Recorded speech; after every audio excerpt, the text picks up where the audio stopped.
ನಾವು ವಿಶ್ವ ಪರಿಸರ ದಿನದ ಪ್ರಯುಕ್ತ ನಮ್ಮ ಇಡೀ ರೂಪನಗರದ ನಿವಾಸಿಗಳನ್ನೆಲ್ಲ ಹುರಿದುಂಬಿಸಿ ಅವರವರ ಬೀದಿಯನ್ನು ಅವರವರು ಕ್ಲೀನ್ ಮಾಡಬೇಕು. ಅವರವರ ಮನೆ ಸುತ್ತಮುತ್ತ ಅವರವರು ಕ್ಲೀನ್ ಮಾಡಿಕೊಂಡ್ರೆ ಪರಿಸರವನ್ನು ಕ್ಲೀನ್ ಮಾಡೋದು ಸುಲಭ. ನಾವು ಪ್ರಪಂಚವನ್ನೆಲ್ಲ ಬದಲಾಯಿಸೋಕ್ಕಾಗಲ್ಲ. ನಮ್ಮ ಮನೆ, ನಮ್ಮ ಸುತ್ತ, ನಮ್ಮ ಸರೌಂಡಿಂಗ್ನ ನಾವು ಕ್ಲೀನ್ ಮಾಡ್ಕೋಬೇಕು ಅನ್ನೋದು ಅವೇರ್ನೆಸ್ನ ಕ್ರಿಯೇಟ್ ಮಾಡಿ, ಈಗ ಕೇವಲ 2 ಬೀದಿಯಿಂದ ಕಲೆಕ್ಟ್ ಆಗಿರೋ ಕಸಗಳು ಇಷ್ಟು, ಹಾಗೆ ಎಲ್ಲ ಮನೆಯಿಂದ ನಾವು ಕಲೆಕ್ಟ್ ಮಾಡಿ ಕೊಡ್ತಾಯಿದ್ವಿ. ಮತ್ತು ನಾವು ತಿಂಗಳಿಗೊಂದು ಸತಿನೂ ನಮ್ಮ ಪ್ಲಾಸ್ಟಿಕ್ ವೇಸ್ಟನ್ನೆಲ್ಲ ರಿಸೈಕಲ್ ಮಾಡೋ ಒಂದು ಯೂನಿಟಿಗೆ ಕೊಡ್ತಾಯಿದ್ದೀವಿ.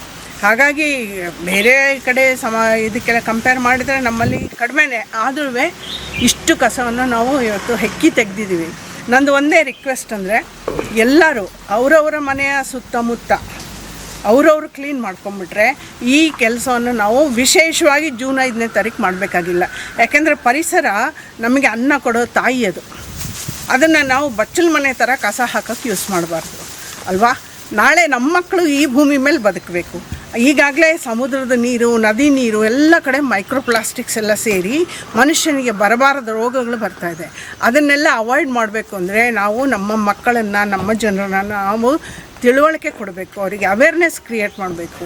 ಆ ಒಂದು ಉದ್ದೇಶದಿಂದನೂ ನಾವು ಇವತ್ತೇ ಅಲ್ಲ, ಜೂನ್ 5 ಮಾತ್ರ ಅಲ್ಲ, ನಾವು 3 ತಿಂಗಳಿಗೊಂದ್ಸತಿ ನಮ್ಮ ಬೀದಿ ನಮ್ಮ ಜವಾಬ್ದಾರಿ ಅಂತ ನಾವು ಸುಮಾರು ಕಾರ್ಯಕ್ರಮಗಳನ್ನ ಈ ಥರ ಮಾಡ್ತಾಯಿರ್ತೀವಿ.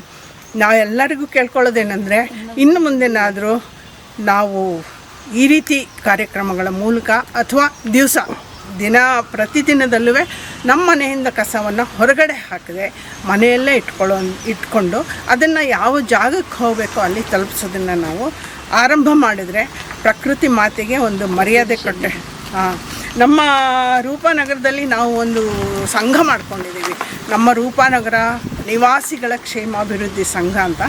ಆ ಸಂಘದಲ್ಲಿ ಈ ಒಂದು ಇನಿಷಿಯೇಟಿವ್ ತಗೊಂಡು ಈ ಒಂದು ಅವೇರ್ನೆಸ್ ಕ್ರಿಯೇಟ್ ಮಾಡಬೇಕು ಅಂತ ನಾವು ಇವತ್ತು ಮಾಡಿದ್ದೀವಿ. ನಮ್ಮ ನಿವಾಸಿಗಳೆಲ್ಲ ಸುತ್ತಮುತ್ತ ಇರೋರು ಸುಮಾರು ಜನ ಕೈ ಜೋಡಿಸಿದ್ದಾರೆ, ಅವರಿಗೆಲ್ಲ ಥ್ಯಾಂಕ್ಸ್ ಹೇಳ್ತೀನಿ ನಾನು.